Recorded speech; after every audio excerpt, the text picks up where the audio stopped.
Food allergy awareness is an important part of any business, not just a home food business. This applies to commercial businesses as well. Depending on where you are in the world, you have a list of different food allergies that you need to be aware of. We need to make sure that anybody supplying us has the information panel so that we know what's in the food, and you're only getting food from an approved supplier that's registered with your local regulatory or health authority. When it comes to allergen management, in New Zealand and Australia, we've got 11 main allergen groups. For example, seafood, we've got both crustacea and fish, we've got wheat or gluten and cereal that might have gluten in it, we've got dairy, we've got, as I explained earlier, seafood, shellfish, we've got sulfites, eggs, tree nuts. We've got soy, lupins, peanuts, for example. If you're handling any of these allergens in your kitchen, you want to minimize the risk. So for example, if you've got nuts and seeds, you want to have an airtight container. If you don't have an airtight container, you want to use a Ziploc bag. Make sure it's labeled accurately so we know what nuts and seeds are in what containers. You want to also secure them on a lower shelf. So in case, the container might break or the bag might break, it's not going to spill on anything else. It's really important that you're using separate boards. So for example, if you're using dairy, a separate chopping board. When you're storing these boards, we want to minimize the risk by keeping them in close contact. So when you're storing them, when they're not being used, they are separated and not touching each other.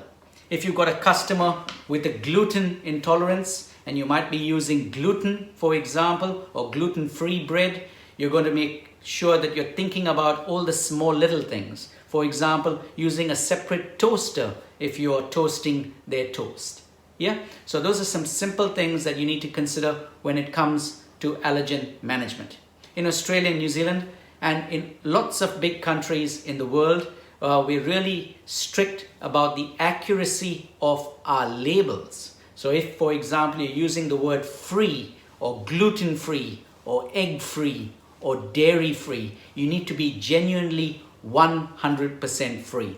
If you are also processing other foods in your kitchen, whether it's a commercial kitchen or a home kitchen, you'll need to let the customer know that there is a cross-contamination risk.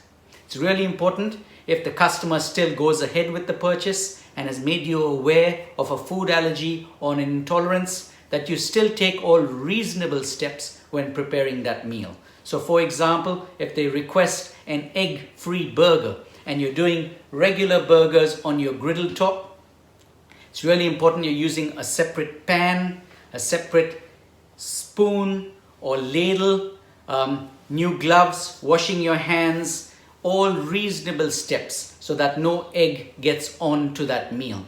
Really important that you're also glad wrapping it, keeping it sealed and minimizing that risk of cross-contamination and communicating that potential risk to your customers. So those are all examples of food allergies. If you're watching this video from Europe, we've got a few more allergies in Europe. So in the UK, for example, mustard seeds is on your list of food allergies.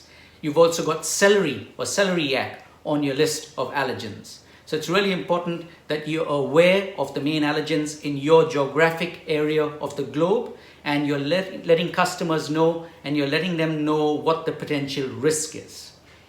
Normally, if you're preparing food and selling food on the spot, then the requirement to label the food is not compulsory.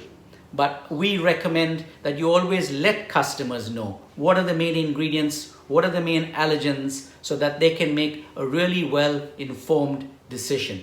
Think about all the things that you might be using to minimize that cross-contamination risk, as allergen management is going to become a bigger risk that we need to manage, not just in commercial kitchens, but also in a home food kitchen.